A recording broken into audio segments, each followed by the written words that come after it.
Good afternoon and good evening, ladies and gentlemen. In different time zones, we have some people online also. Thank you very much for coming back after this wonderful inauguration of excellent event, which we expect to have in few hours. And this is the celebration of the World Food Day on a very objective note of our actions are our future. And to begin the proceeding of this technical session, I would request Dr. Khalid Mahmood to introduce Deputy High Commissioner of United Kingdom for the message is going to be relayed online. So I request Dr. Khalid Mahmood.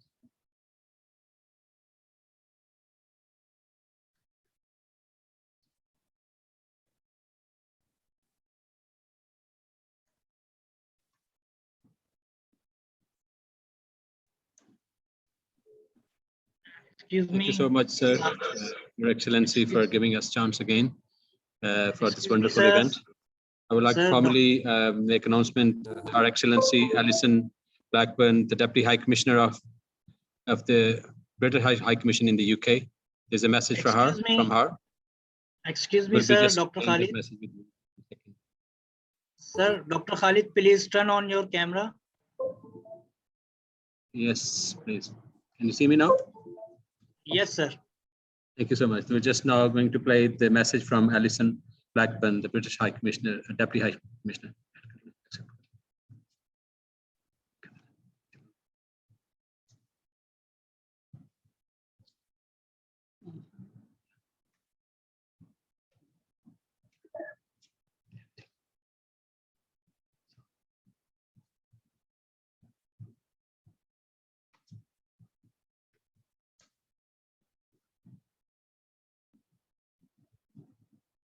Good afternoon, distinguished guests. I'm sorry I can't be with you in person, but I'm delighted to share this video message in support of your event to mark World Food Day. With the UK hosting negotiations at COP26 in Glasgow in less than 3 weeks, the eyes of the world are focused on climate change. And this is an excellent time to highlight the link between climate and agriculture. The theme of this year's World Food Day, "Our actions are our future, better production, better nutrition, a better environment," resonates strongly with the issues faced here in Pakistan. We recognise how important agriculture and a sustainable agricultural system is for meeting Pakistan's food security needs. Yet we know that many regions face chronic food insecurity and malnutrition. Crops and communities are highly vulnerable to natural disasters, water scarcity, and climate change. Pakistan has consistently been rated in the top 10 countries most vulnerable to the long-term effects of climate change. With demands on the country's water and other natural resources increasing, the pressures on the country's food systems will also increase. Tackling food security and climate change is critical to meeting our sustainable development goals and supporting the most vulnerable in society. We are very happy to see this UK-Pakistan collaboration bringing together technical expertise and using technological solutions to help support and guide smallholder farmers with their cropping decisions to improve production, incomes, and resilience to climate change. We wish you all the very best in your collaboration.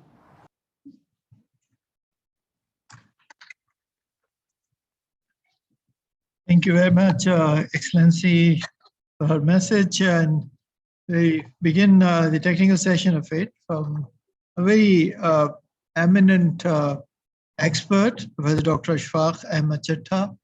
He has worked with many organizations and certainly a scholar of excellence. He's a very well-known scientist in the area of agroclimatology. And as I understand, he has actually built the capacity of lots of young people. And you will really find many of his PhD scholars who completed their PhD research under his supervisions in different universities. So he has been a mentor of a very large number of people all around. Currently, he's a tenured professor in the Department of Agronomy, University of Agriculture, Faisalabad, Pakistan. and the program chair of the Climate Change of Pakistan Center for Advanced Studies and in Agriculture and Food Security.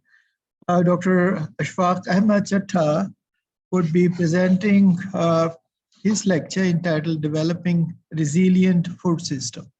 Over to you, Dr. Ashfaq.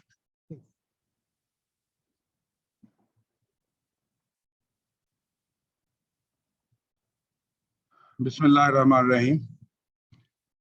Good evening and Assalamu alaikum. I'm really thankful to the audience that they have shown the interest and they are sitting here in the auditorium. You know, after an inaugural session, it is very difficult. Okay, thanks to the patience.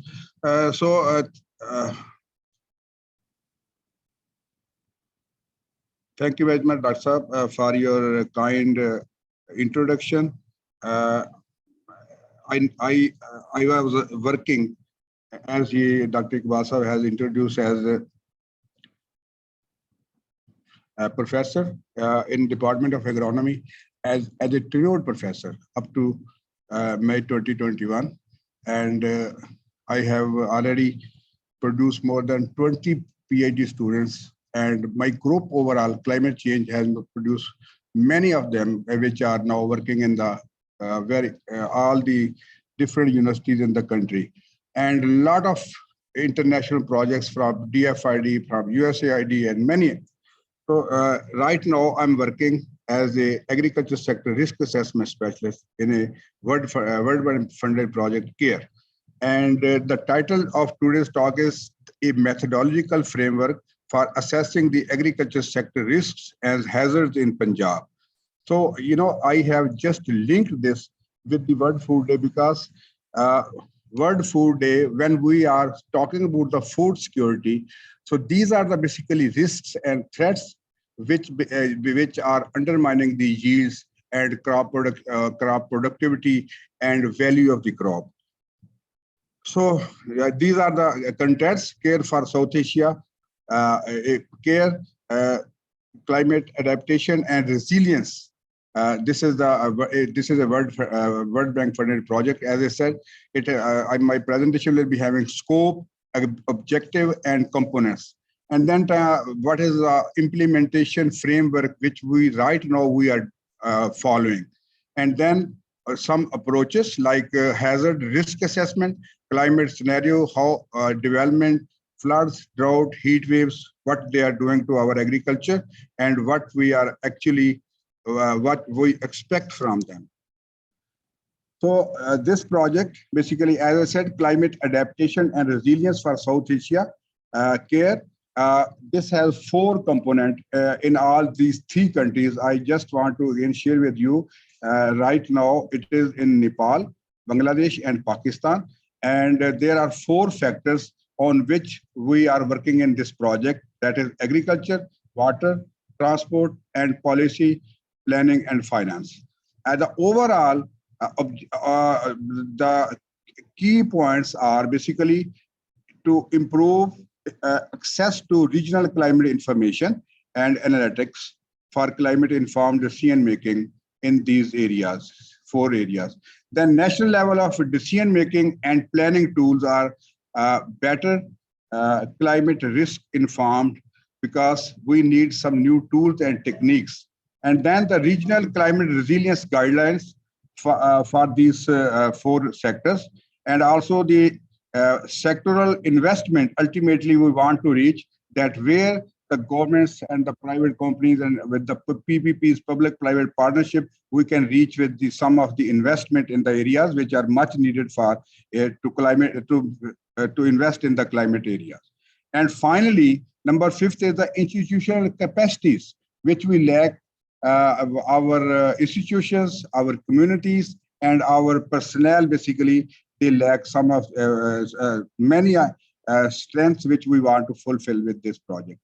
Very briefly, this project has 2 organizations. They are working on them, on it. One is RHYMES and other is ADPC. The objectives of the RHYMES, basically, they are they are promoting the evidence-based climate smart decision making, which is very apparent that what is available, and ultimately they want to develop the decision support system for that. And we are having a collaboration with them, and ADPC, basically Asian Disaster Preparedness Center. Our job is to enhance the policies, to enhance the standard, and to enhance the capacities for climate resilient development. And our mainly, as I said, the 4 objectives of ADPC: advisory services for policy and investment intervention, then promoting the climate resilient decision and standards, and implementation support to the climate risk management. This is very important because I personally have done many of the international projects, but ultimately when there is some result, the implementation part is always missing. So that's why it is very important, whatever the results are, with the approval of the government, federal, may it be federal or provincial government, we have to implement that ultimately, because it should go to the general people and general masses and the stakeholders. Then innovation for the climate adaptation. Adaptation, as I said, adaptation is very difficult. Adaptation and resilience to develop the adaptation and resilience in a production system is very difficult. But ultimate goal is that we have to develop some of the innovation, adaptation, and resilience. So this is just 2 maps for climate change vulnerability in South Asia. And this work was done by IWMI head office in Sri Lanka. And it shows how vulnerable are with regard to the drought and with regard to the heat waves. So here I want to take some time, 2 to 3 minutes. This is basically what we are doing in CARE project. That is basically implementation framework and in agriculture sector. And from these gray boxes, you can start from, that is, we have started this from the standard geospatial data. And also,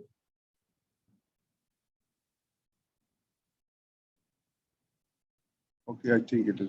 Okay, so standard geospatial data and also the climate change projection scenarios, they have been developed, and with the help of these data, we have already worked on the multi-hazard scenario, and 2 of them I just want to. Number 1 are heat waves, or rising temperature, and number 2 is drought. And this, we have already developed the maps for these 2 hazards. And then we want to reach to, nowadays we are working on the exposure of the agriculture assets, that is crops and livestock. And then it will go swiftly from here to the vulnerability and sensitivity and adaptive capacity. Now, right now in these 3 countries of South Asia, in Nepal, as I said, in Bangladesh, in Pakistan, we are working on this. And we have a strong interaction with the stakeholders. We are taking continuously input from the stakeholders, that what are the indicators for the vulnerability with regard to the sensitivity and adaptive capacity. And finally, the risk and damage scenario in agriculture. And all these red boxes they are showing capacity development of the ASRA. Then the capacity development, we are developing the capacity of ASRA in MOPDSI, Department of Agriculture, Pakistan Meteorological Department, and Department of Irrigation, DOI. And same capacity building development in the geospatial data we have already done with the MOPDSI, Department of Irrigation, Agriculture, and PMD. And we, in the green one, we want to actually, this all data standardization, metadata, and the data integration, this we will provide to the RIMES, one of our partner, and they are doing the visualization, and they are developing the decision support system tools. Here, many of my colleagues, they know that when we develop the decision support system tool, the farmers which are not literate in our country, and especially in Punjab and all the provinces, we have to translate these decision support system techniques into simple technologies like which are which are easily readable and which are easily followable by the farmers. So they are working on that. And we want to identify the hotspot where government can, agriculture risk financing, where government can invest on the national agriculture insurance, maybe the structure, infrastructure, or the research organization, or some other things. And also private sector engagement is very much important to involve here. And on the other side is the climate smart agriculture planning. Many a times work has been done on the different projects of climate smart agriculture.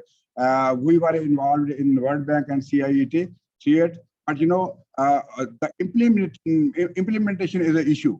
So in here we are very thoughtful that we should think about and how we can make these create these climate smart agriculture planning and can share with the national standard and also climate smart strategies. And then this information should be shared with the local actors, may it be the policymakers or policy implementers or the peers and also the progressive farmers and other people. Okay. So, then overall schematic diagram, I will just, I will be very brief. This is the type of data, the baseline data, which we have already with us. And this is a special and non-special data, and land use, land cover data, agriculture maps, and digital elevation map, and all this data. By the help of this, we are developing hazard assessment. And after this hazard assessment, as I said, is basically for the drought and for the heat waves. Then ultimately we are coming toward the exposure, and finally the vulnerability assessment. What we are doing in the vulnerability assessment? Basically, it is, as I said, it is adaptive capacity of the institution, of the people, of the community. And at the end, when we say that risk, what is risk? Risk is the outcome of the hazards, amount of element at risk, and vulnerability. And when we, up to 2025, when this project will be finished, we think that we are sure that it will give us the geospatial database sets. It will give us the climate change projection scenarios and multi-hazard maps, and identify the vulnerable area in Punjab, especially that we call it the hotspot. Okay, so then how we, very briefly, how we will develop the climate scenario, because this is a technical thing. I will not take much of your time, but you know, we are in a process to access the suitable climate projections regionally and locally. And then we have already identified the suitable model and next GDDP, and then we will construct future climate from 1976 to 2005, 30 years. My team and we have already done work, but it was 30 years from 1980 to 2010. But now this is a different type of climate change scenario we are developing, and then downscaling the scenarios into 1 square kilometer. And finally, there will be impact modeling and uncertainty estimation. This is about the flood. I will not go into the details because time is too short. This is the this is the methodology by which we are working on the flood, and to ultimately which area is more prone to flood, where we should build some infrastructure, where we should develop some of the varieties which are submergence resistant, which can resist to inundation. So all this basically, it is in place and we are working on that. And then drought. Some of the areas where the light yellow color, basically moderate drought, and the dark yellow color, basically it is a severe drought in these areas. And ultimately what we can do for that, how we can work on the drought indices, and what crops can be brought into, as the president, honorable president was in his speech was saying, that we have to give the, substituting crops mean diversification in crops, bringing some of the crops which are heat resistant, which have less delta water requirement. So that those crops should be brought into the production system. And finally, we are going towards in this project, exposure, vulnerability, and risk in agriculture. And there is a there is a systematic program. We are doing the hazard maps and also the agriculture assets and cropland. They are being overlaid on each other, and then ultimately agriculture assets and elements will be how much is the risk for these agriculture assets and crops. And last slide, Dr. Khalid, is expected outcome. We think that climate change projections and scenarios, they will be developed, and multi-hazard maps, they are being developed, and some of them have been developed already. Then the vulnerability damage function for crops, how much the crops are vulnerable in which area, and what are the vulnerability at that area. And then the risk maps has been developed. Many of them, 2, 3 already developed, and now we are developing the other vulnerability risk. And finally, we are in the position to submit a technical report to our funding agency and to the other stakeholders. Thank you very much for your time.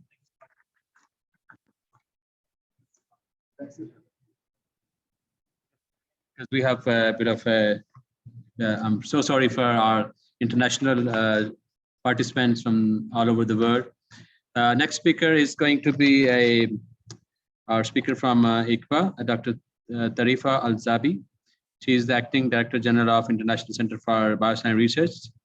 She is a social scientist by profession, and she's supporting the youth engagement into agriculture. So over to you, Our Excellency, Dr. Tarifa, please. Thank you. Assalamu alaikum. Good afternoon, good evening, wherever you are. We're very delighted to be with you. My name is Tarifa Al-Zabi, rightly said, and I come to you today from the International Center for Biosaline Agriculture. We will be talking about the role of saline agriculture to address food security issues, and I will be sharing my slide with you. I hope you are able to see my screen.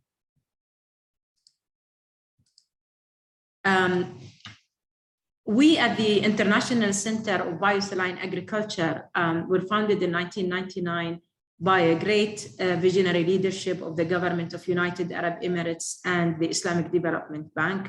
And we operate in more than 35 countries. Our target is really to look at alternative agricultural solutions and innovative solutions in the field of agriculture, specifically for marginal environment.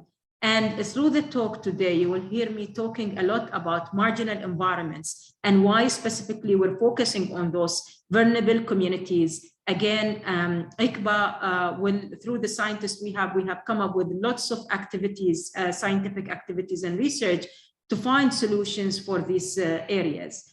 If we look at what are marginal environments per se, we're talking about biophysical dimension and constraint, and also social dimensions and constraint. We have about 21%, 2.74 billion hectares of all land resources are marginal, of which is 1.12 billion hectares are affected by salinity globally.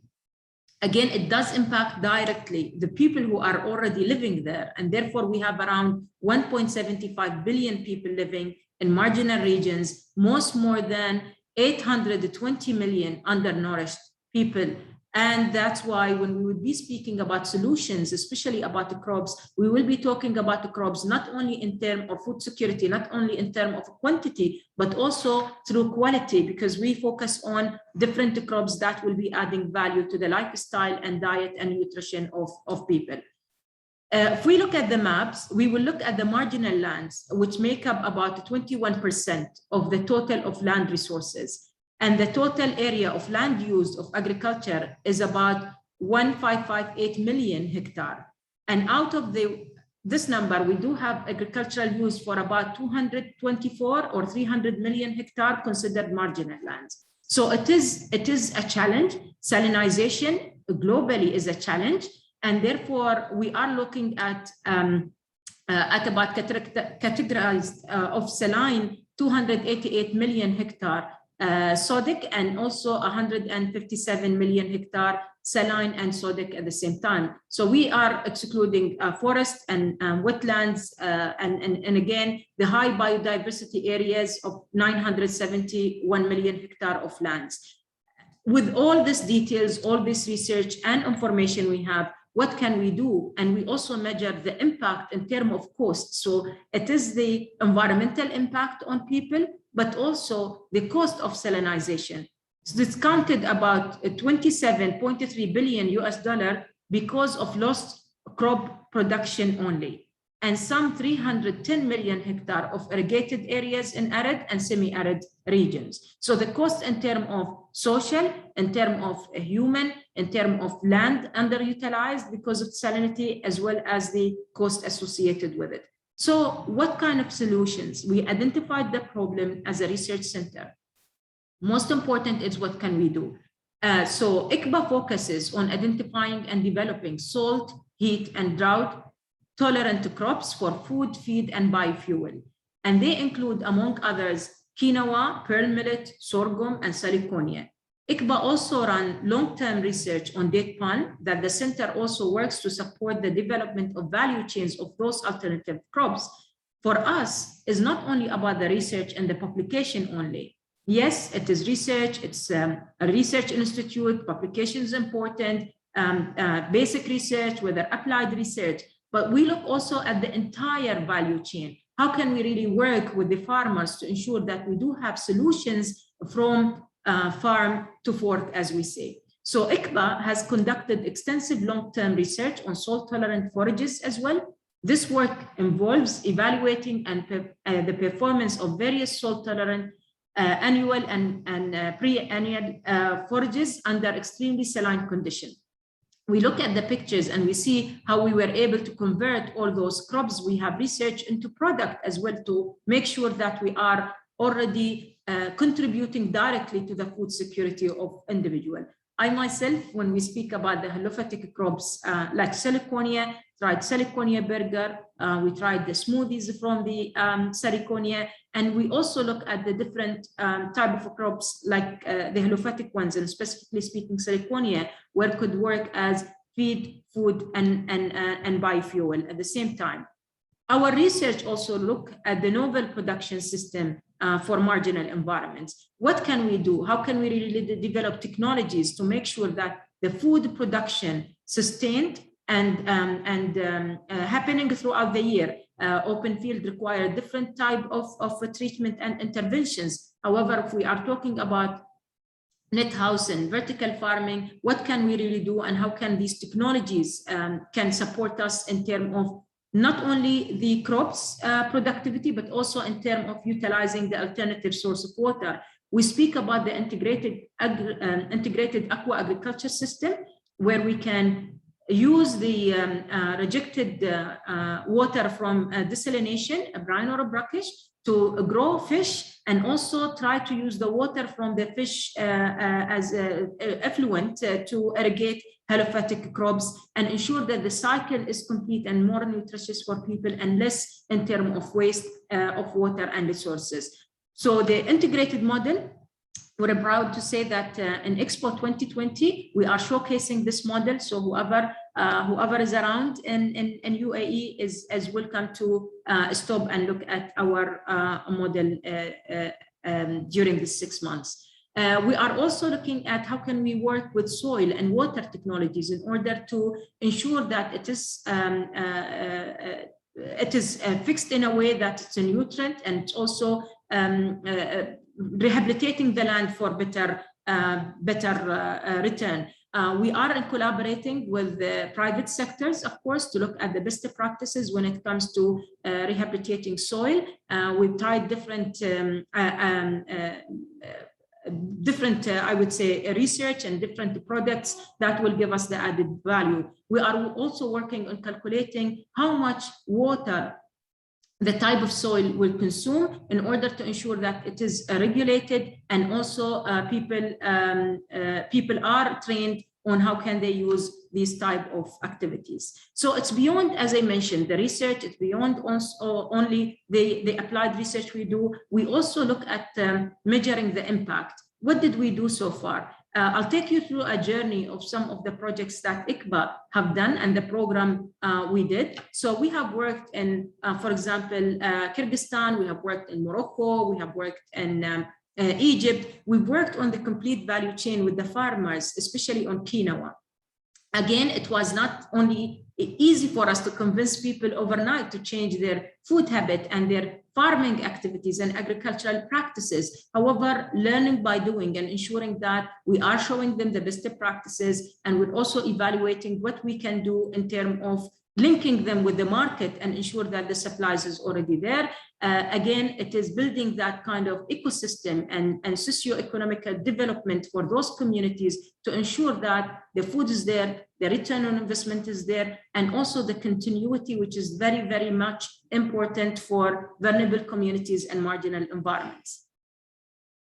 Research and development work for ICBA has been really growing. And again, it is, I always say it's beyond the quantity, but also the quality matter. We do have partners in more than 69 countries. Research for development projects and a program are in 41 countries. And again, we're speaking about in Central Asia, we're speaking about Middle East and North Africa. We're speaking about the countries, again, in South Asia, South Caucasus, and also the North Africa. What are our key takeaways from today's speak? And this conference is very important for us to join forces and collaborate in order for us to achieve better results that are sustained, which is very much important. So prioritizing research and development for sustainable food system.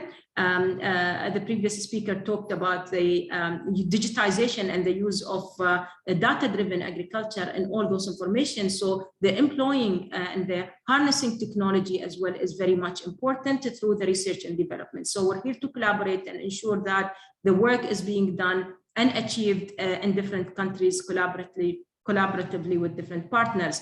Harness the untapped potential of agro-biodiversity and unconventional water and land resources for food and feed production. As we know, we are talking about water, which is scarce, and it is really alarming and different globally, I would say, and therefore we really need to consider looking at alternative and unconventional sources of water, whether it is saline water, whether it's treated wastewater, to ensure that there is no waste and there are best practices already happening and being implemented. And last, I will leave with the thought of the diversified food systems and diets, introducing crops that are resilient to the heat and drought and climate change. I think it's very important to become very much a new way of feeding, and it's a new way for people to start digesting to different food systems that are friendly to the environment, better for production, and also it's scientifically proven that it is adding value to the entire process. I hope I have benefited everyone, and definitely will be available to discuss further questions and collaboration perspectives. Thank you very much.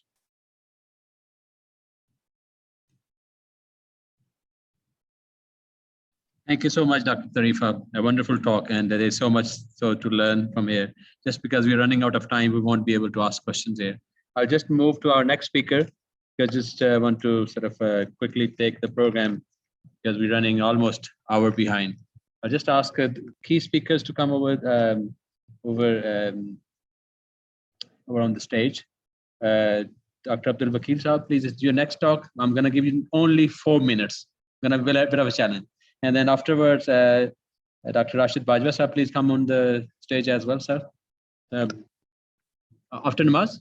You want to come after namaz? Okay, so maybe let's hear from Dr. Wakil and then the next speakers. Thank you again.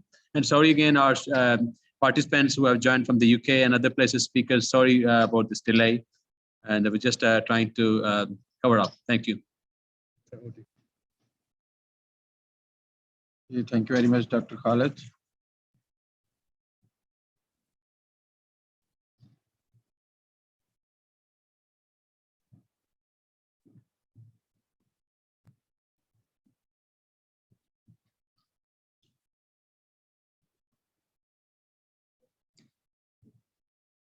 Bismillah ar-Rahman ar-Rahim. So first of all, happy World Food Day to all. Today we have food security on which we are talking about. So the food is basically food security is the food quantity and food quality. I will try to wrap up with in few slides. If we just look at the green revolution, so that was very important that we enhance the quantity of food, and we needed that. And thanks to our senior researchers, Norman, who did actually this breakthrough. And the main achievement or alteration at that were the development of new varieties and the fertilizer responsive varieties. But the fertilizer which were mostly used after the Green Revolution was mostly nitrogen, and especially if we talk about the developing country like Pakistan. But thanks to nitrogen, that we would not be able to keep people, about half of the population of the world, without nitrogen. But we know that plant needs other nutrients as well. And when you enhance the yield, so it means you need other nutrients as well. So from where the plants, they take those nutrients from the soil, of course. And the nutrients are ions which are present in the soil. So they have binding with the soil. And if we just get it removed from that, it may also deteriorate the structure of the soil. It means we are deteriorating the capacity of soil to provide or to sustain the food production for a longer period of time. At the same time, we have again the increase in population, and if we just compare Pakistan with the other neighboring countries and the world, so we have still high growth rate, and we have to feed. To feed again, we have to add more fertilizers, and that will keep us emitting more nitrogen to the atmosphere as well. So if we look at the simplified the nitrogen cycle, so we have many pockets from where we are releasing nitrogen when we apply nitrogen either through the fertilizer or even through the biological nitrogen fixation. So it means we have to cut off the emissions somewhere in our system so that we can sustain the food production as well as the environment. The situation of Pakistan is even worse if we look at the nitrogen use efficiency. We have relatively a higher nitrogen application rate, but the mean wheat grain yield is very less. And it means the more nitrogen is being wasted. I am just keeping it brief. And then if we look at the cotton, again, we have the similar issue. We are applying more nitrogen, but we are getting less. So it means more nitrogen is wasted. The rice is also, it's even worse than the other two crops as well. And so is the other crops as well. It means we are emitting a lot of nitrogen, and which is not sustainable for our environment. And if we look at the emissions in Pakistan, so we have a steep increase in the emission of different nitrogen gases species, which is a witness that we are losing a lot of nitrogen. So that was the first part, that we are not sustaining the production. The second part, which I will keep it very brief because Professor Nukola might be speaking on that, on biofortification. Along with the increase in the production, we have decreased the zinc concentration in the grains. It's not only zinc. This study is talking about the zinc, but we, the other micronutrients, we are also decreasing the concentration of those. So which is again the matter of quality. Means the nutrition, the food is not very nutritious. So it means we have to think about that how we can improve it. This was a very simple study which we conducted near Faisalabad, and the zinc concentration in soil was related to zinc concentration in grain, and then the zinc deficiency in the people. So it means the losing micronutrient concentration or the loss of micronutrient concentration in soil is affecting our human health. So the first conclusion is that nitrogen use need policy revision for agriculture and environmental sustainability to secure the food of the future. It can be done by promoting the balanced fertilizers so that we may not have imbalance, especially use of potassium and the micronutrients. Precise and site-specific use of fertilizer using modern technology, as we have inaugurated today. The SAVI might have some solutions.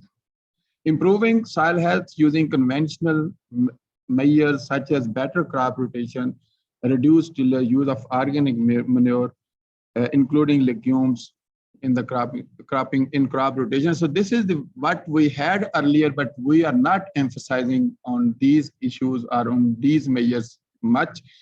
We are going more towards the technologies. And the second, that is the issue of human nutrition, that we have to fertilize the soil with the micronutrients, of course, to enhance the nutrition, improve the soil health, as we have already mentioned, and development of biofortified varieties. Of course, they can play a significant role to enhance the nutrition. So with that, I would like to thank everybody here and the people who are listening online with this message that the policies, science, and our own choices must be integrated to come up with the solution for the food security, quality, and the quantity both. So thank you very much. Thank you so much. I would like to move to the next speaker who's online with us. Again, sorry. We have around 100 people watching us over the Zoom, but also a couple of hundred on the Facebook and other medias as well. So the next speaker is going to be our Dr. Matthew Smith. He's the, I would say, the head of product development at Agrimetrics. Agrimetrics is one of the world largest agri data centers in the world, based in the UK, has a collaboration of 3-4 institutions together. So over to you, Matthew. You are allowed to share your screen. Please go ahead. Thank you very much, Khalid. Thank you very much for the privilege to speak to everyone, and happy Food Day, everyone. It's been inspiring to see the talk so far. So very quickly, I want to make you aware of the existence of the emergence of data marketplaces to really speed up the development and the application of decision support tools for agriculture. And Agrimetrics operates one such data marketplace. So I'll just my slide here. Yeah. So we were set up in the UK about 6 years ago now to accelerate the adoption of technologies in agriculture and for the agri-food system by the UK government. And so we're one of 4. You can see Agrimetrics here. There are 3 other that focus on other parts of agriculture. And Agrimetrics particularly focuses on accelerating the use of data. And so as summarized here, we are an organization that's funded initially by the government, but we're also commercially funded. And I'll show you how. And we apply this data marketplace everywhere in the world. And that's particularly key because the data that is exchanged through the marketplace could be used. The technology doesn't have borders. So we're particularly, for example, interested in applications in Pakistan. It's all about accelerating the sustainability and the resilience of the whole agri-food system through using data from different providers and consumers. So simply, a marketplace, and our marketplace has 2 highest level types of customers. There's those who want the data in order to derive value, the data user, and they experience the challenges of identifying what data they need to go into their decision support applications, whether they can trust the data, who they're getting it from, but often they also need related comparable data. So for example, if they want to create an application to predict disease prevalence, they're going to want the weather data, historical data on diseases. They're going to want to know, for example, satellite-derived information on the properties of the crops and these sorts of things. And they also want the ability to just get the bits of data they need. So they might just want a bit of weather data for their specific sets of fields, and they don't want to have to worry about handling huge quantities of data and working out how to process it all. On the other side, there's also lots of data owners who have data, really want to accelerate the use of that data for creating value, commercial value, or other sorts of value, but they have the challenges of making it available to data users in a way that's convenient for data users. So how do they make it so the data is discoverable, more attractive, that it's got all the descriptions and documentation, that they can do billing for it, and so on. And so the data marketplace has been set up to really accelerate those data exchanges. And it operates through 4 main products and services.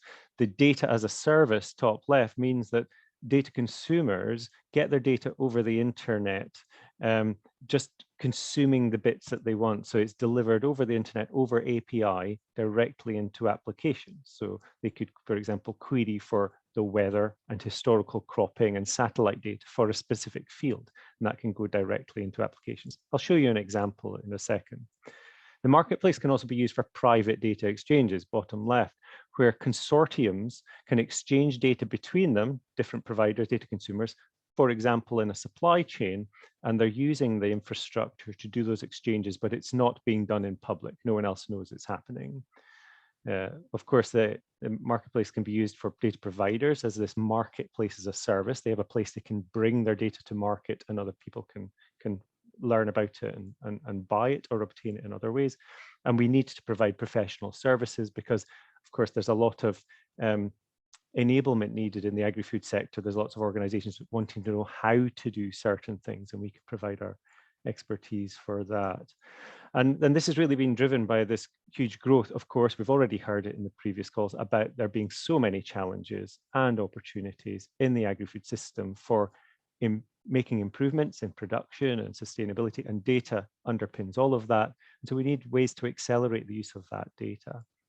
And we need decision support tools to support having those impacts. And this simple formula is shown on this screen. We increasingly need to use data from different sources, many different providers into the same algorithm. And we don't want to have to spend huge amounts of time finding the data and obtaining it. So the marketplace accelerates that, and the data goes straight into the decision support tools. I'll show you an example in a second that's used in addressing the particular agri-food system problem, maybe predicting the emergence time of your crop or when to optimally irrigate, for example, leading to better decisions and new values. So the marketplace is all about accelerating that feed of getting the data into the decision support tools. And so one example here applied in the United Kingdom is then for farmers in the UK, they want to get advice on when it's safe to spray pesticides so that it doesn't get into waterways and cause contamination and these sorts of things. And so it's a very simple application that a farmer picks their field, and then the application advises them on when it's safe to spray in the days ahead. For the application, now the algorithm that does this takes into account the soil texture from one data provider, the weather data from another data provider, satellite data from another data provider. So lots of different data sources from different data providers, and the application developer, the person building this application, in this case it was BASF, all they have to do is connect connections from our marketplace to their application to be able to get, for specific fields, just the right sorts of data to feed into the decision support application. So it really speeds up the process of then creating these types of decision support applications.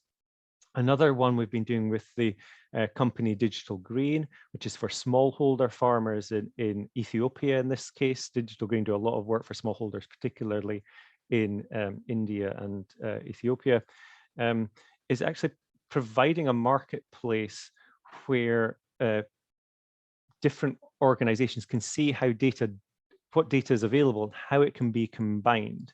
And so right now they're using this to be able to show how data from the different organizations you see here, SIAT and the Ministry of Agriculture in Ethiopia and so on, comes together to provide, to recommend to recommend videos and other content to smallholder farmers in Ethiopia, particularly initially targeting advising them on wheat growth and avoiding wheat rust and optimum sowing and things like that. But importantly, it requires the data from these different agencies to come together into decision support algorithms. And this is a way in which then the different participants can see how these data can come together to identify new scenarios where the data can be brought together and build new decision support algorithms for new benefits. So that's a whistle-stop tour of what we're trying to target with this data marketplace. Anyone can sign up from a free account right away. There's sample data available to get going. For example, we just released Fields of the World data that has linked field data for fields all over the planet. You see the details here. Feel free to go to the website and sign up for an account, and I'd be happy to hear from you if you want to work with agrimetrics going forward. Thank you.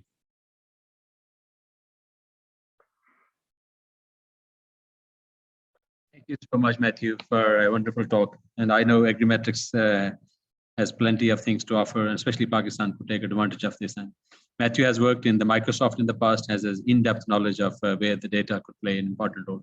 Thank you so much again, Matthew. I would like to move on to our just next physical speaker.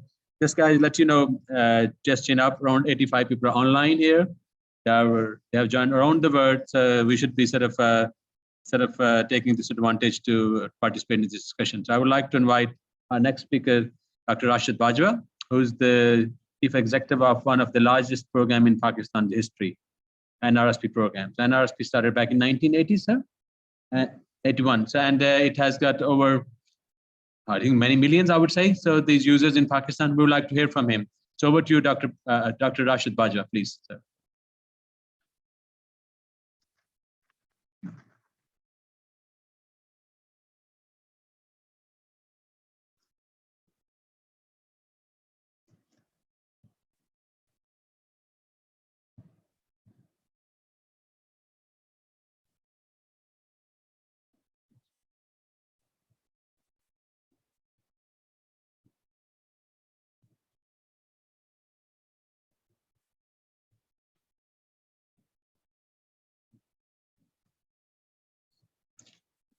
Thank you very much, Dr. Khalid, to have given me this opportunity. And I am noting that there are 86 participants internationally working, and a few of us here physically present.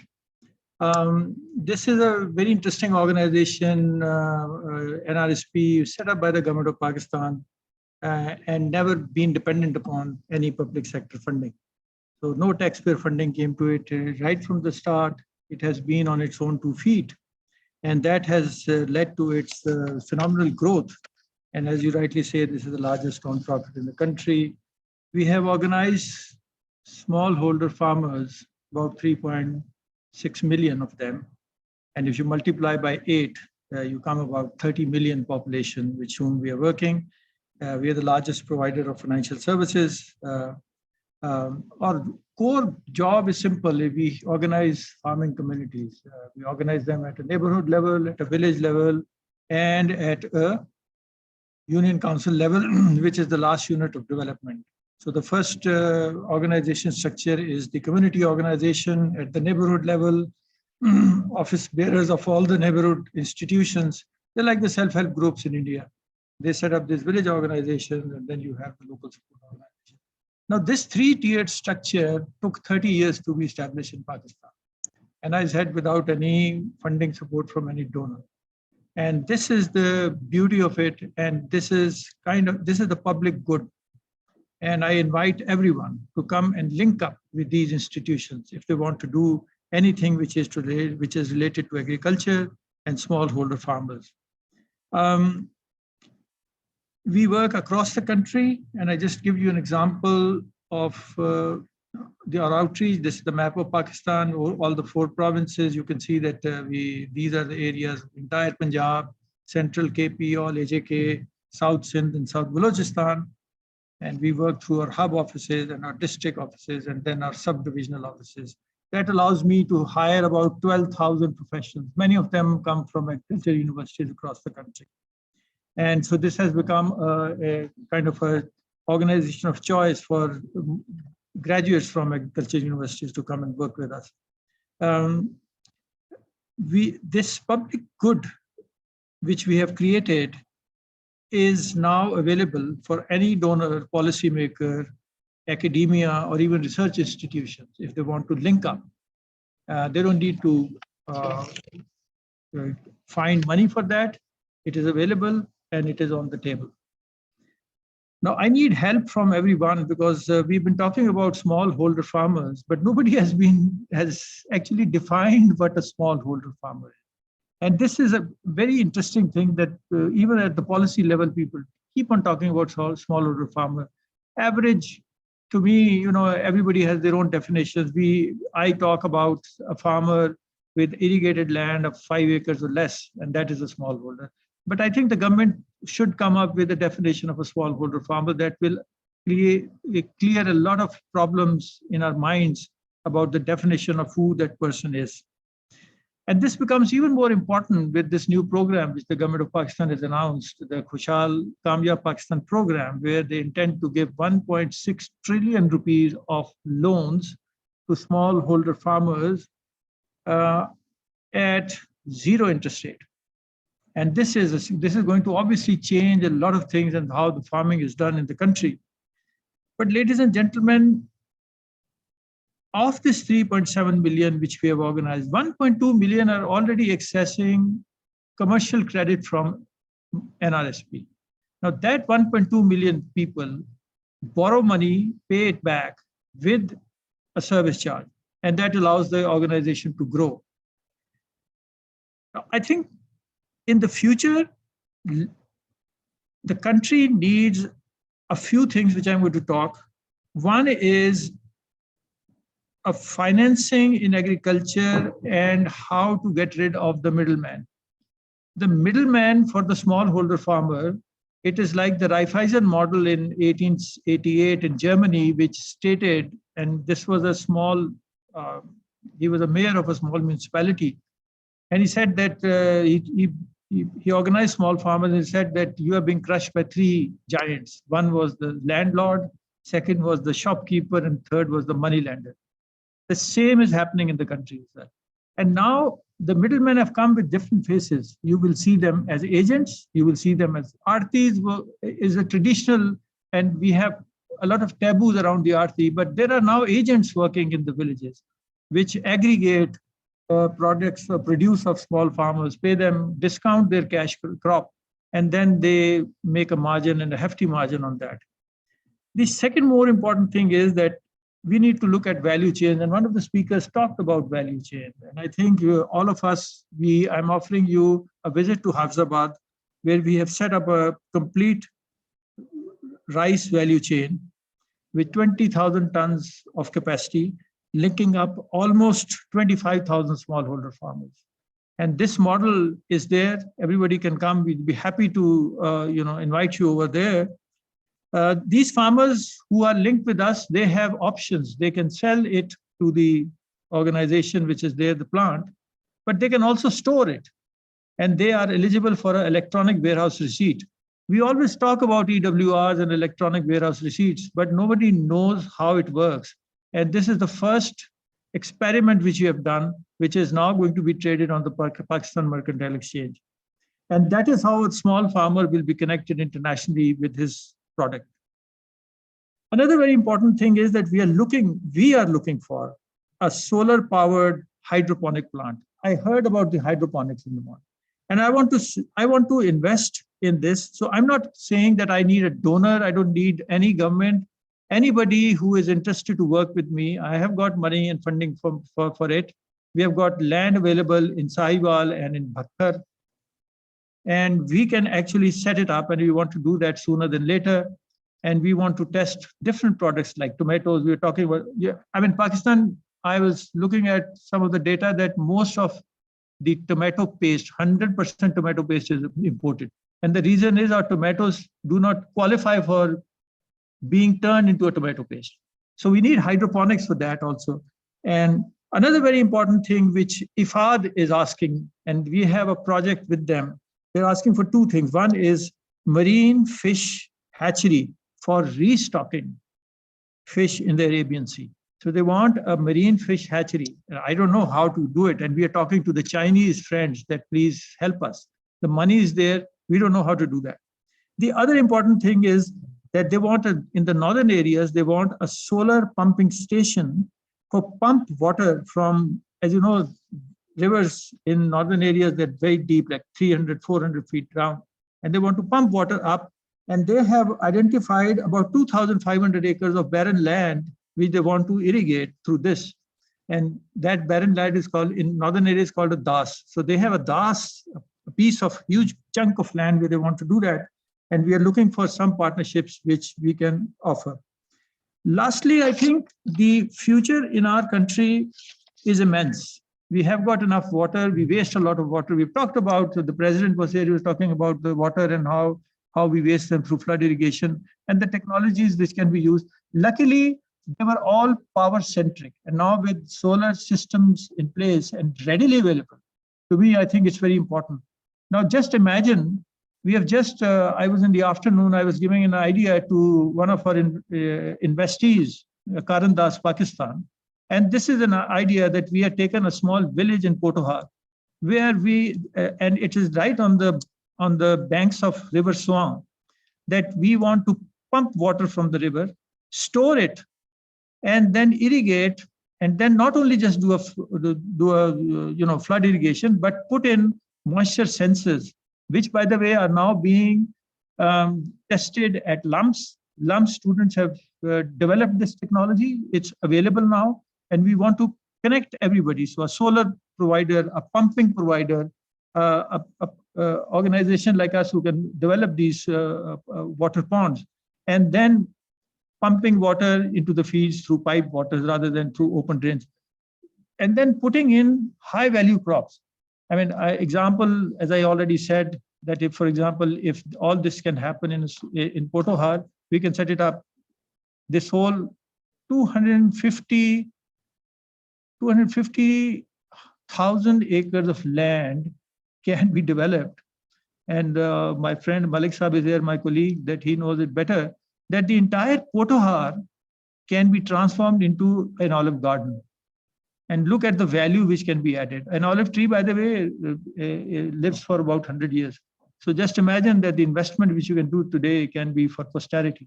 So to me, these opportunities are there. The only thing is that we should not wait for any policy maker or a donor to come in and support. Organizations like NRSP are available, and they're available to you. They will listen to you, and we can work together to set up these projects which are financially and commercially sustainable and helping the small farmer. I thank you very much for your indulgence. Thank you so much. Wonderful. I think you have given us food for thought. And I'm really impressed. You are talking about this hatchery in marine. So I think we could definitely help. Something in Scotland has got some experience in salmon fishing. So they are doing everything what you have in mind. So, okay, you look at China, but you look at UK as well. So we're happy to help you. Okay. Without further delay, I'll just have move to another speaker. Now this time we're going to the US. Our next speaker is Professor Garrett Hoganbaum. He's from University of Florida, and he's a great friend of Pakistan as well. Professor Garrett, are you online? Please. Yes. Please share your screen and start your talk, please. Thank you so much again. Sorry for the delay, and I fully appreciate. Next, after you, Dr. Blinda would be the speaker. Thank you. Thank you. Over to you, sir. Can you see my screen? Yes, we can see your screen, sir. Okay. Thank you so much for the kind invitation. And it's really exciting to listen to all these presentations. So I've reworded my presentation a little bit to talk about smart solutions for food security. And I really will be talking a little bit more about decision support systems, because that's my main interest. I think many of you already talked about the challenges in agriculture and natural resource management. The previous speaker already talked a little bit about smallholder farmers. But ultimately, we're looking at the supply and demand of food, feed, and other agricultural products to feed the globe. So when we look at the smallholder farmer, there are a tremendous amount of challenges. And again, some of the previous speakers already talked a little bit about what has happened to agriculture. Someone referred to Dr. Barlow, which had a major impact in improving agricultural production. So we can summarize a little bit the agriculture over time, where we talk about agriculture 1.0, 2.0, 3.0, and now we're slowly moving into agriculture 4.0. We're trying to introduce smart systems, smart devices, which have come across the globe in many different sectors, but not as much in the agricultural sector. So ultimately, what we're talking about with respect to climate smart agriculture is looking at decision support systems. So these are systems which can help a stakeholder make a decision. It could be at different levels, it could be at a policy level for the government. But in this case, we're really looking at the smallholder farming systems. And again, farmers are looking at many problems with respect to which crop to grow, when to plant it, what are the inputs required, and when to harvest it. Even the previous speakers talked about markets, the value chain. These are all very critical. And they need information to make those decisions. And then ultimately that results in an action. So in fact, the previous speaker, Professor Ashfaq, already talked a lot about some of these advanced research tools. He talked about GCMs, he talked a little bit about crop models. But many of these are still mainly in the research domain, they're mainly in the policy domain, but they have not reached very much the practical applications at a farm level. I realized that this symposium was partially sponsored by the launch of SAWI, a product for Pakistan, for smallholder farmers. And I'm really excited about this product.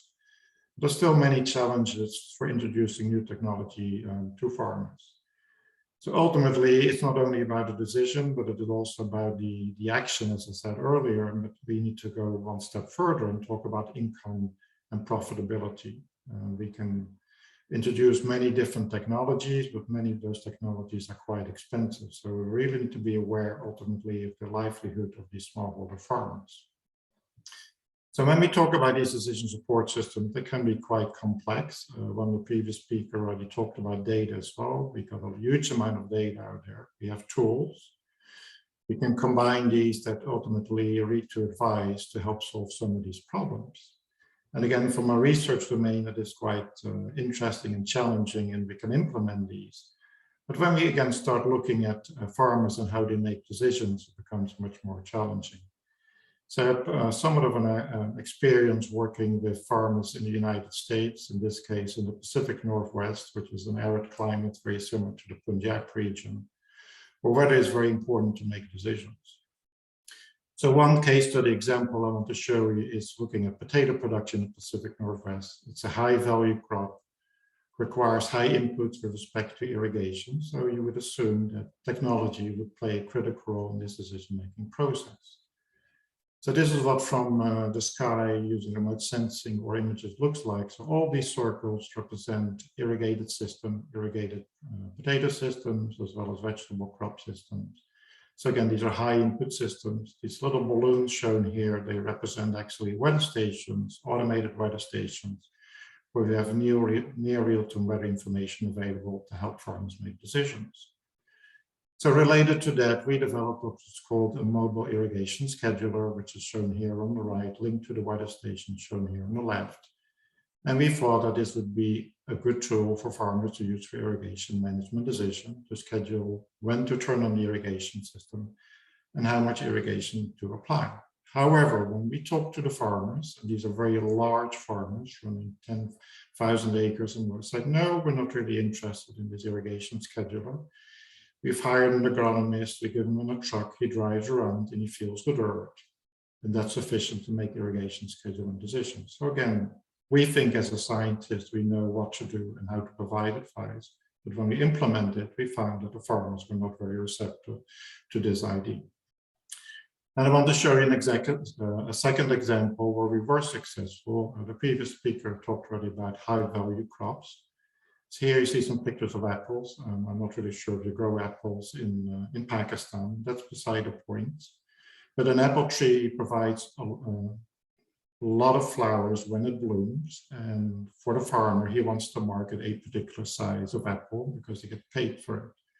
So ultimately, a farmer needs to spray the apple tree to kill the blooms, which sounds strange from the outside. That's how it's being applied. So we were tasked to actually develop a very simple computer model in a spreadsheet that could predict the length of the pollen tube growth inside an apple flower as a function of temperature. We implemented this tool on a web portal, and this turned out to be the most successful app farmers in that region were interested in. So here we had a success story. Personally, as a scientist, I thought that this was a very simple model, not very interesting, but we found that the farmers actually were willing to implement this tool and make decisions. So looking at decision support, we need to be very much aware if we're trying to implement any of these smart technologies. For first of all, we need to understand how farmers or growers or managers make decisions. When they make these decisions, what information is required, what data are required to help make decisions. Then can we develop tools, smartphone apps, etc., that can support each decision? How do we provide this information to them? So if we develop an app, do we actually have cell phone coverage in the region where the farmers live, or do we need to look at other media? And can we provide this information in a timely manner? And ultimately, we also need to be very much aware that we could also be providing false information. So we need to be very much aware, careful that how we provide that information and what type of information we provide. And ultimately, and also one of the previous speakers talked about this as well, it's the farmer, the grower who makes the decision. We provide them with options. We don't tell them what to do. And this ultimately will help them understand how they make decisions. So I would like to say, this is my last slide, that climate smart agriculture decision support is the direction we're going to move in with remote sensing, autonomous tractors, etc. But again, we need to be very much aware and careful in how we provide this information to the farmers and how we communicate this information. So thank you very much again for inviting me to present during this symposium.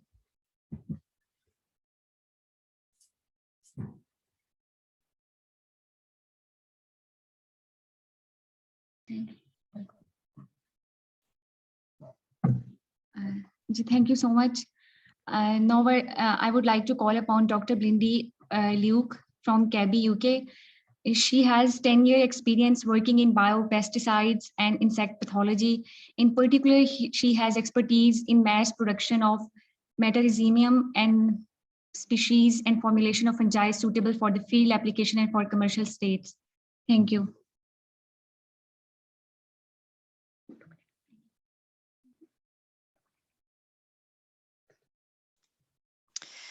Thank you very much for inviting me today to the World Food celebrations. So I'm going to talk about an app that we've developed with work that we've been carried out in China called Biosuccess, which is helping to work out when is the best time to apply a biopesticide and how climate can affect the use of biopesticides. I'll just give you a brief outline of CABI, then I need to explain to you what microinsecticides are, a particular type of biopesticides, and then I'm going to talk about the app and climate change and then just summarize it. So CABI is a not-for-profit international organization, and we provide information, whether that's written or applying scientific expertise, to the people in the field, to the people who need it. So yes, we write scientific papers, but how do you convert that information so it's of value to the people who actually need it in the field? And this is one thing that CABI is very strong on. We work in partnerships around the world to help us achieve this, and we work to the Sustainable Development Goals that are listed below, but of importance for what we're talking about today is linking to number 13, which is climate action. So biopesticide is a very generic term that covers a whole range of different organisms or extracts. So we've got pheromones, microbials, plant extracts. And microbials are then further split into bacteria, which the most common ones are Bt, which are good for controlling caterpillars. You've got fungi, which I'll go and explain a bit more about in a moment. Nematodes, which are soil-borne worms that are very good for controlling soil pests. And then viruses, which again are very good for controlling caterpillars. Fungi has a broader range that it can kill a range of insects, whether they're in the soil, whether in the canopy. They can attack both. So I'd just like to show you how it works. And this is a product that we developed for locust control called green mussel. So the fungal spores have to come in contact with the locust in this case. And when they do, they then get a stimulus and think, right, this is a locust, I'm going to start to grow. If it lands on something like a beetle or a bee, it won't grow because it doesn't have the right stimuli. This isolate is very specific for grasshoppers and locusts.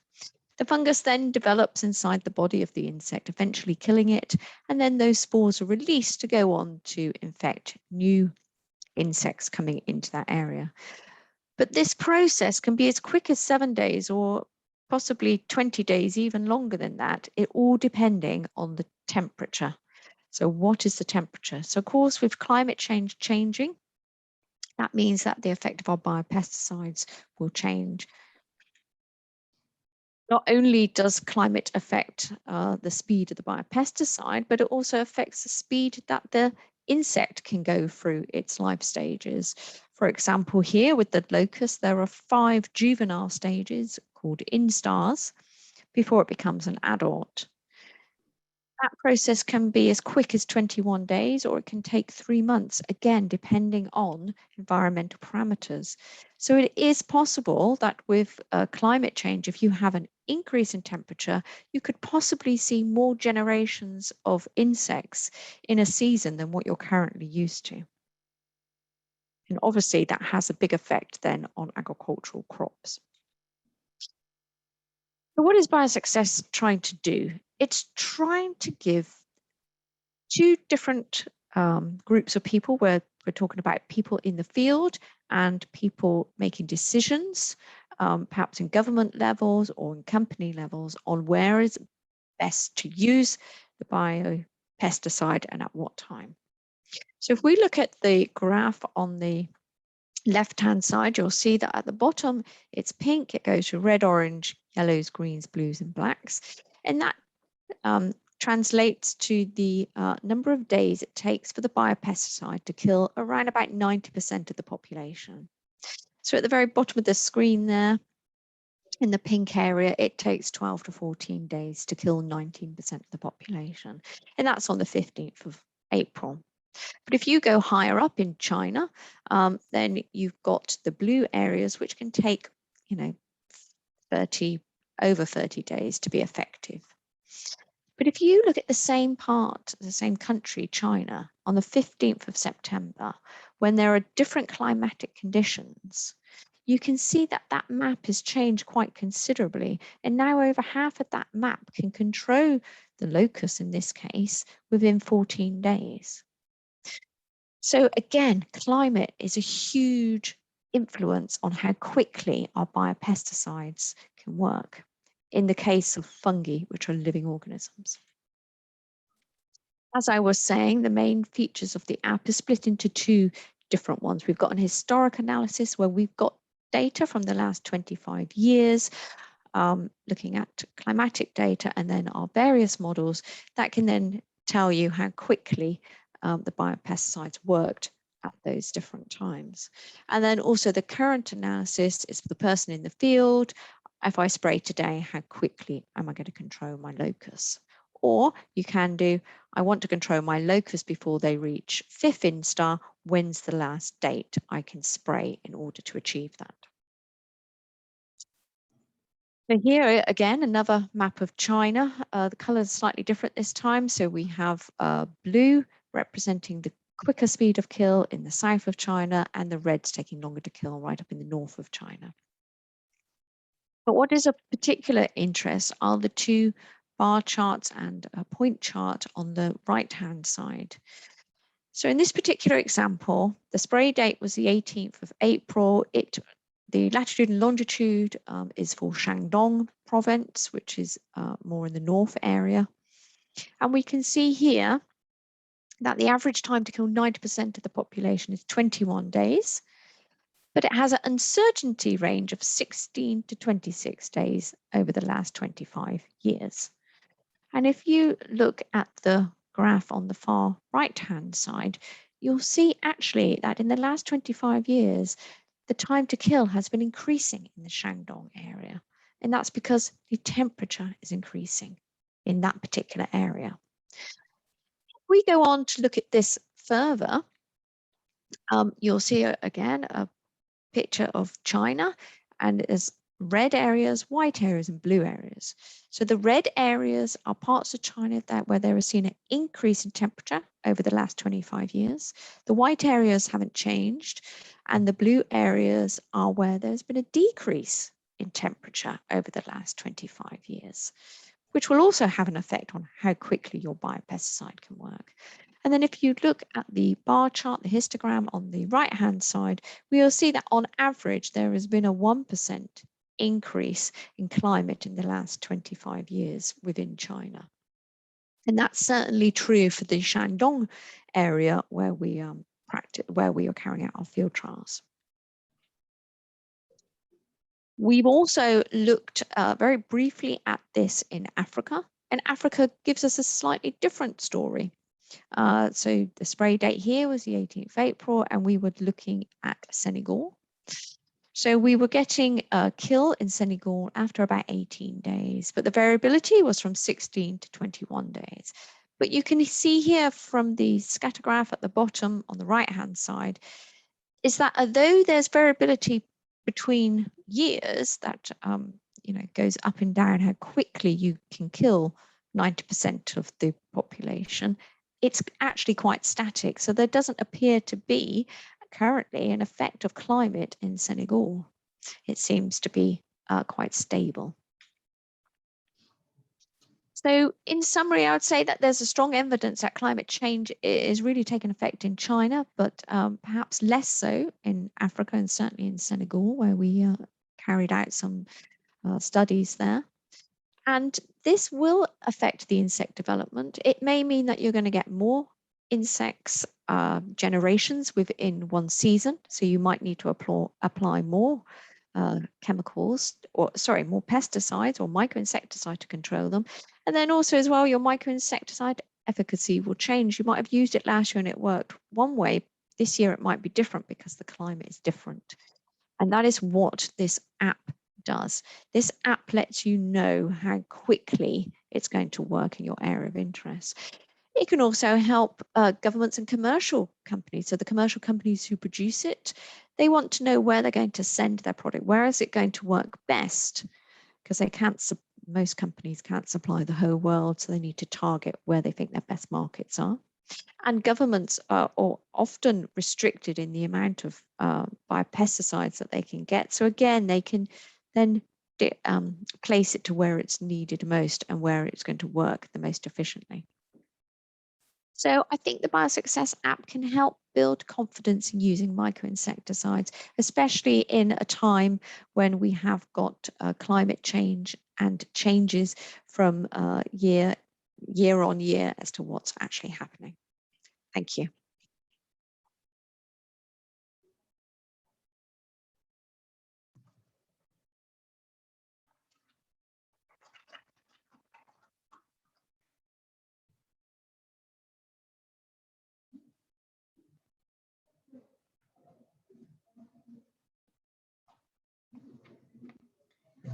Thank you so much, ma'am, for your precious time. Now, I would like to announce the chair for the next session, Mr. Dr. Abid Qayyum Sulairi, Executive Director, SDPI. Dr. Abid Qayyum Sulairi is a Pakistani social policy analyst and development practitioner with a PhD in food security. Dr. Sulairi gives policy advice and service on the various policy forums, advisory boards at national, religious, and international levels. Currently, he is a member of the Prime Minister Economic Advisory Council, member of the National Advisory Committee of Planning Commission of Pakistan, and of Trade Policy Advisory Committee, Government of Pakistan. And along with him, the next chair is Engineer Mushtaq Gil, Tamga Imtiaz, CEO Savi and Executive Director, Khakan Services Pakistan. Mr. Gill is an excellent and innovative engineer. He entered 15-year services as DG Water Management and Administrator, a vibrant fleet of agronomic and engineering professional force. Now, I would like to hand over the session to Mr. Mushtaq Gill. Thank you. Thank you very much. Very much welcome to the panelists and on those who are physically present and the online participants. We have heard right from the beginning, right in the inaugural session, President's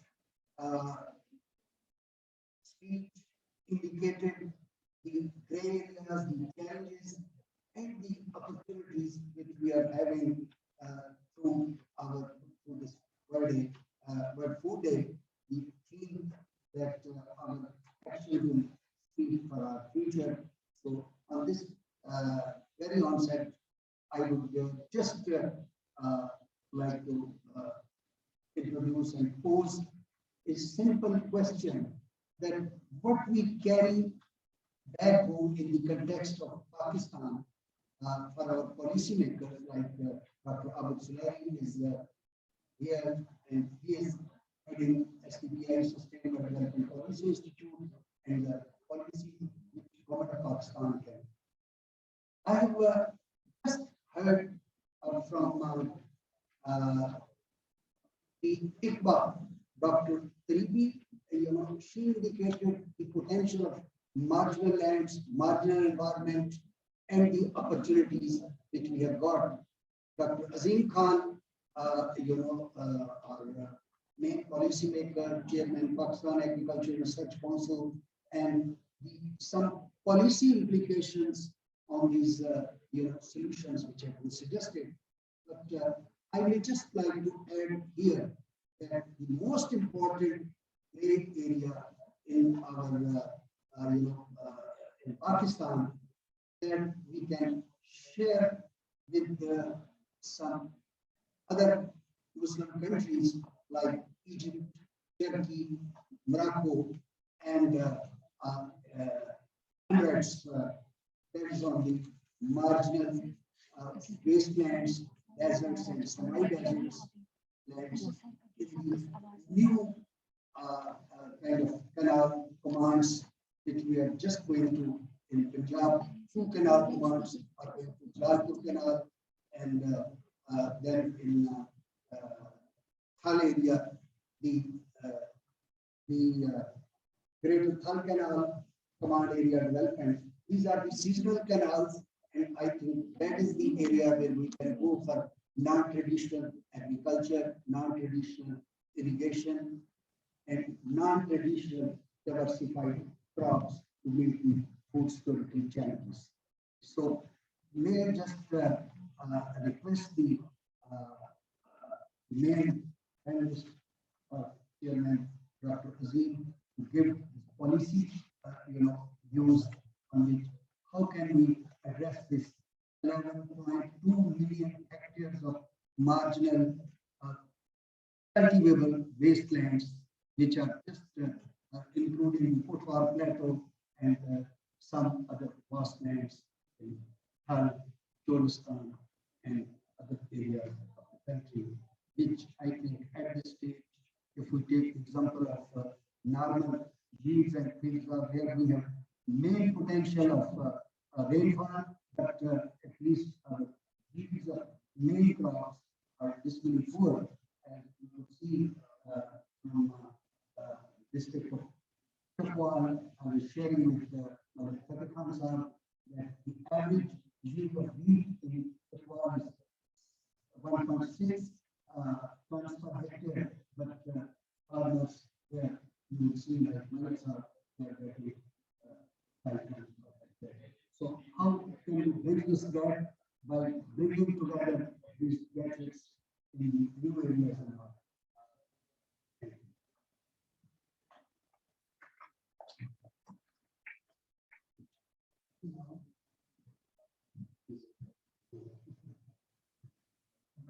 Thank you very much. I think this opening session and inaugural session was also where we heard a very visionary speech from our president. He highlighted almost all the potential areas that can be further exploited for achieving food security, particularly nutrition food security goals. And then then I think from 5 or 6 speakers, international speakers, we also heard quite very novel ideas, very innovative ideas that can also be with some kind of linkages, that those ideas can also be brought into Pakistan, and we can excel in our production. We can better use our the use of those technology. We can better use our resources. We can enhance production, and even what we have heard, there is a potential. We can even produce more safely at international standard, but national as well as national markets. I think all these ideas that have been shared during these last 2 sessions, they were all worth noting and worth understanding. The only challenge is how we can really develop interactions, linkages, and our salary is here. And excuse me, sir. Can you please come to the podium, because voice is not clear from online. Okay.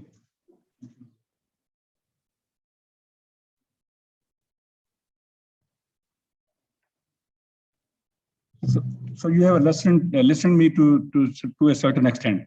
There could be only missing few things. Okay, I'm not going to start. I'm not going to start again. So anyway, I was acknowledging previous 2 sessions and speakers and the insight they have really shared with us. And then finally, I myself and then also Abu Suleri from SDPI. I think these international knowledge, innovations, and our policies, policy frameworks, we really have to involve very intensively with all these forums where the knowledge is about this innovation is, because many of these this new knowledge was quite innovative, and we have to really develop our institutional capacity as well as develop required level of understanding, interactions, collaborations, coordination that can help to bring this knowledge. I just want to mention that challenge for Pakistan is very huge. We all understand that we are now roughly about 22 crore, and by 2050 we will be more than 30 crore. And current level of food demand is almost 75 million metric tons.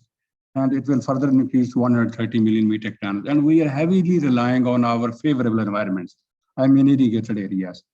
And we are over-exploiting land resources, water resources. A lot of land degradation is happening. And this is very obvious when I was hearing during previous session, we usually compare these yields among large farmers or the progressive growers and the small farmers.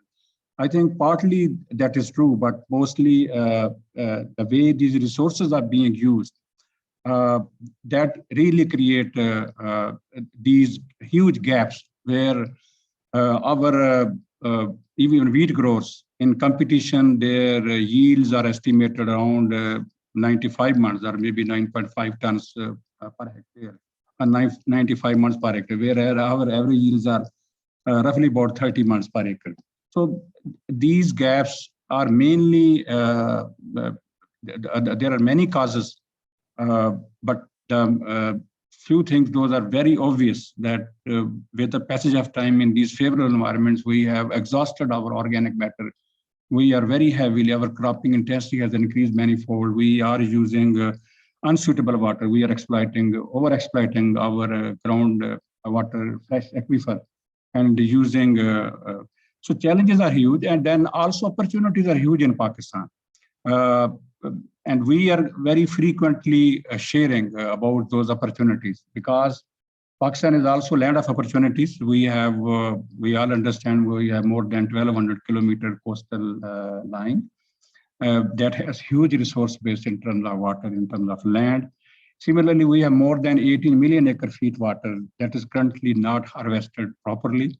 And then we can additionally brought about 20 million acres land into under high value agriculture from these resources. Because these resources are available in Balochistan, in northern Waziristan, so newly merged districts, and then Gilgit-Baltistan. So huge land mass still we have, and huge water resources we have, and we have to really use these technologies. And then when I was just listening from Rashid Bajwa Saab, he offered his platform because they have organized communities and they're million in numbers, and that forums can be used to really bring some change on a very, very rapid pace. Whatever technologies, he was offering even investment. He was not asking money from government and from any institution. So I think this session has really informed us a lot what is going on at international level. And then also I just want to share that the present government, because I was in the planning commission 4 years back. So this agriculture emergency program, I think 275 billion rupees, even farming community is contributing, provincial governments are contributing, federal government is contributing, and in a very integrated way. So there some investment is, it is during last 3-4 years, we have seen that additional investment in the agriculture sector. And also agriculture transformation plan, Biosuccess is also part of all those debate discussions. So first generation of intervention include many steps, and then second generation of intervention that include value-added agriculture, that include mechanization, that include precision agriculture, and even agriculture information dashboard. So all these things are planned, and human resource development, bringing technologies or technical person from various countries, particularly intensifying collaboration with Chinese experts. So I think with this second generation of intervention, even for this year, there is an additional commitment of a government about 60 billion rupees. And new projects are also in process.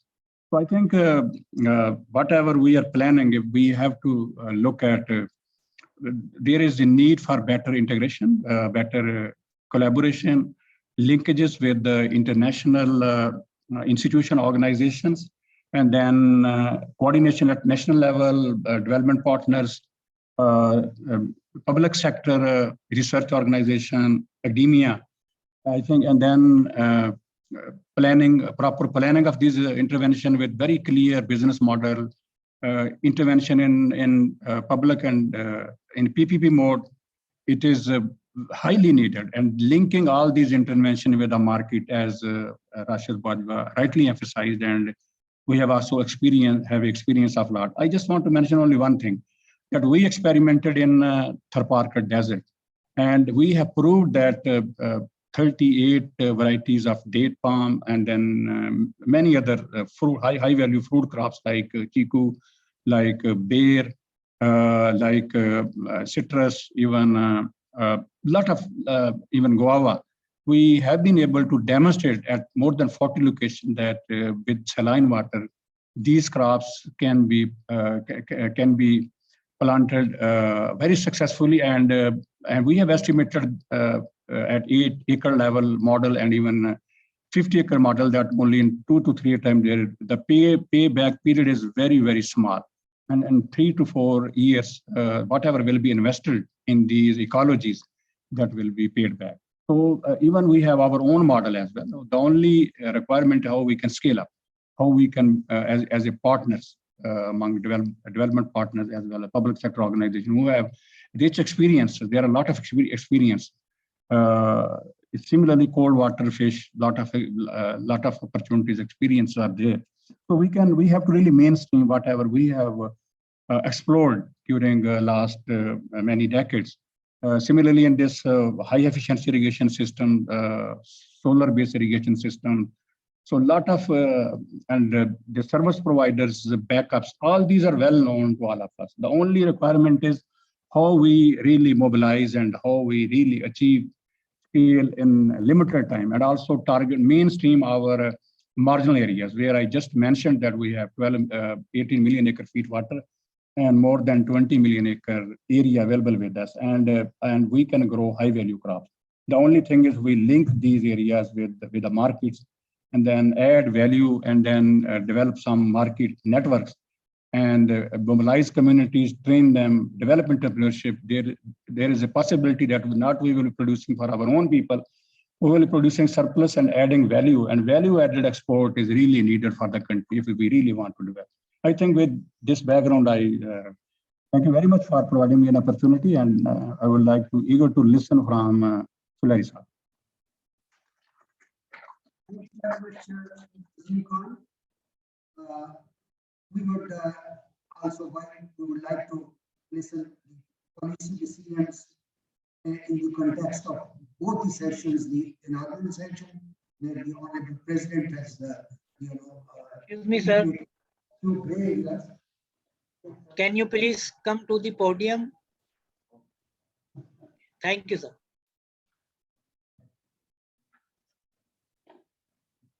Thank you very much. I think now I'm told that we have to close this session or wind up in 5-6 minutes.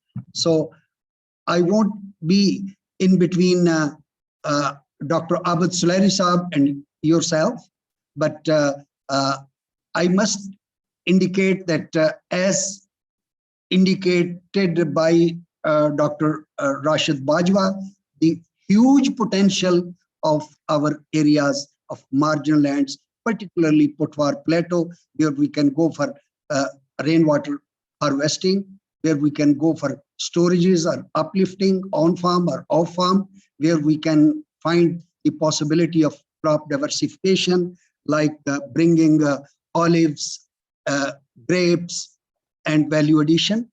So there, and at the same time, we were given the good examples from, from Kazakhstan, also, from Riba, the Institute ICBA, and all these. So may we just request Honorable Abid Sulari Saab to just indicate the policy decisions that in new interventions which has been introduced at this very session is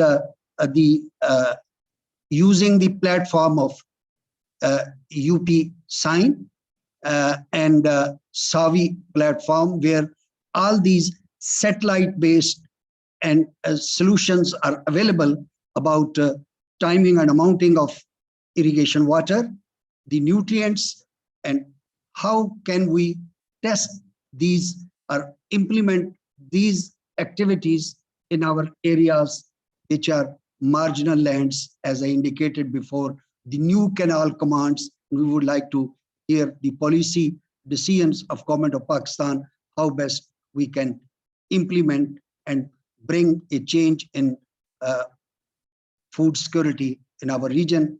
So, Abid Sulari Saab, if you could kindly share your views. Can we hear from Dr. Abid Sulari Saab?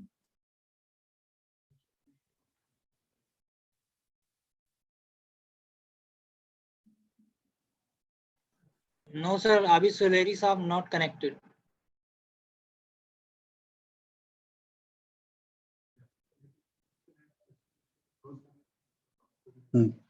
So, if we could just, Dr. Khalid Saab, while we are,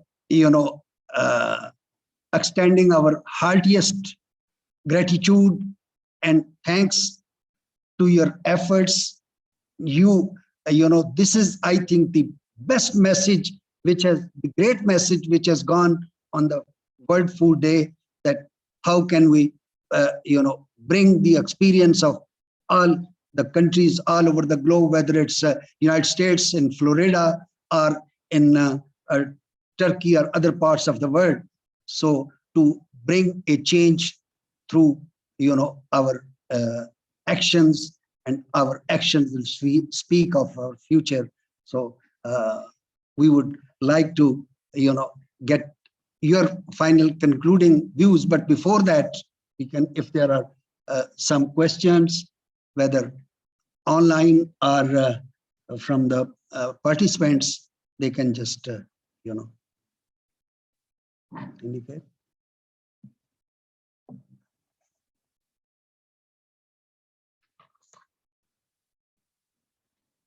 So, Dr. Saab, you could just indicate how best we can implement the SAVI and this UP sign model, in some of our areas on pilot basis, or how should we proceed? Thank you. Thank you so much, Engineer Mushtaq Saab. You are an inspiration for me, and I always see when I have interaction with you, that that enlightens me. The energy you have, mashallah. I'm really glad to be friend, and I would say the learner from you. So I just thought final conclusion. I think as today we mark the day. It was a remarkable day for Pakistan's history in terms of taking this milestone in terms of bringing technology, academia, and research, and the other stakeholders on one place, working together with OIC member states and working at comstech. So I would like to say a big thank you to comstech, and especially a big thank you to all of the participants who joined us from all over the world. I again feel really humbled and obliged by you guys for spending time, but I really feel a little bit, I would say, apologetic here. I was more apologetic here. We kept you online because due to the security reason, there was no internet available in the room. So soon the president left the room, then the internet was restored. That's why you have to wait for us. So I would like to say, please stay connected through comstech, to savi.net. That's the easiest platform. This is a global platform. So we are saying it's a disruptive technology that will bring the innovations, putting them in one basket. We call it like an ecosystem solution, from soil to nutrition, from soil to environment, soil to improving the nutrition, soil to improving the quality of life, to reducing emissions, nitrous oxide emissions coming out of burning, or I would say we will, in a few months' time, I think a few weeks' time, Pakistan, India will have the same problem coming out of smog. And this only problem could be resolved by communicating with the farmers. So we need to, I use a word called 3C. So collaboration, communication, and communication. So we have to communicate and work together. And as a last step, just as this final remarks to say that this is where we started our journey. We would like to continue those kind of discussion and collaborations. So once again, thank you so much, and thank you so much to the panelists as well, and big round of applause. Thank you very much. And I would like to say a big thank you to the participants who joined us from all over the world. Have a good evening, and wherever you are, maybe have a good day. And thank you so much. Allah Hafiz.